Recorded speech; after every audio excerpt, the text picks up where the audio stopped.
বিশেষ করে ইউনিভার্সিটিগুলোতে কিভাবে আসলে ছাত্রদের নিয়ন্ত্রণে নেওয়া যায় তাদের আন্ডারে কিভাবে নেওয়া যায়, কিভাবে তাদেরকে কন্ট্রোল করা যায় সেটা হচ্ছে মনস্তাত্ত্বিক বলেন বা আধ্যাত্মিক বা যেভাবে হোক তারা কিন্তু চেষ্টাটা করে থাকে।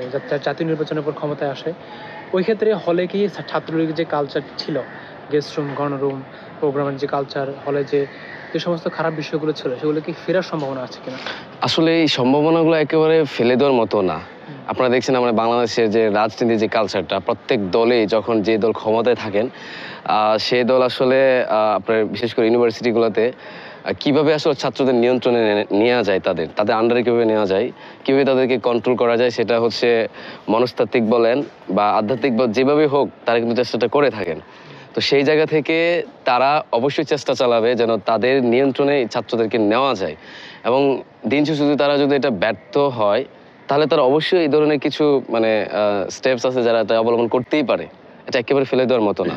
এটা বাংলাদেশের আসলে সিস্টেমটা এরকম।